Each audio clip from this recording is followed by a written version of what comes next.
Hey guys, it's Brooke. So it's been a while. It is May, which means that it is Mental Health Awareness Month. I know a lot of us are very aware of it, but one thing that's really important with Mental Health Awareness Month is spreading that awareness. However, it is very important that we talk about mental health in a certain way. Because exposure is nice, but if it comes with judgment, that's not very helpful. 1 in 5 people will be diagnosed with a mental health condition in their lifetime. So if it's not you that struggles, it's most likely someone around you that does, which is why it's so important to talk about mental health in a more productive way. And the first step to that is understanding the stigma that you might have. I think we all have some degree of stigma.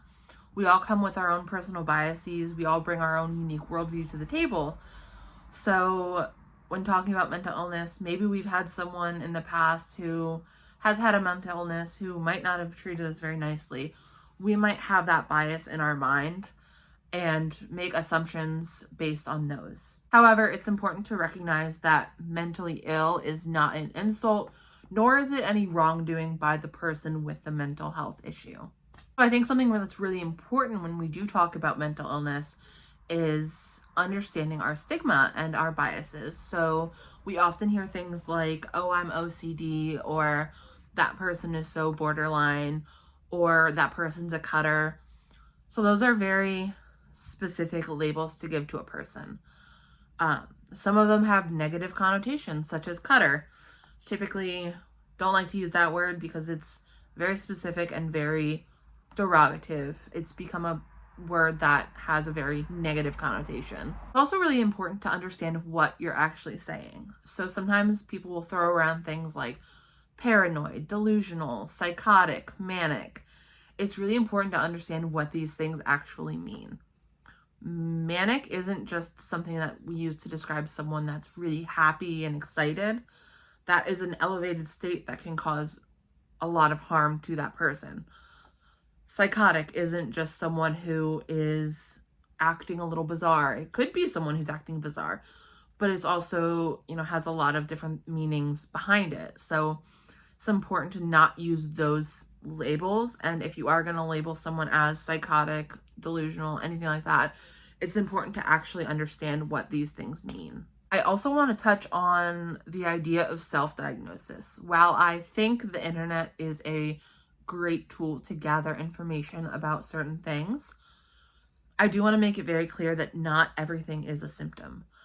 I have seen a lot of videos on TikTok from the neurodivergent community saying, oh, if you do this, you might have OCD or autism or ADHD. Not everything is a symptom. So you might have this one quality that you cannot generalize that to say, oh, I have ADHD. You very well might. That is definitely a possibility because there are certain traits and qualities that are seen very consistently in certain diagnoses. However, I would say if you're going to self-diagnose, do it with caution and talk to some type of professional about your perceived diagnosis or the diagnosis that you think you might have. Another super important topic when talking about mental illness is suicide and self-harm. These are topics that have consistently been taboo even now. Certain phrases and words or topics relating to those things can get shadow banned on TikTok and Instagram and other social media sites. You want to make it very clear. If you ask someone about suicide or talk about suicide, that does not make the person more likely to try to die by suicide. It's really important to have these discussions about suicide and self-harm because ultimately that's how we bring awareness to it. So things like warning signs and reasons why someone might be more at risk for suicide or self-harm. Those are really important steps into prevention and awareness.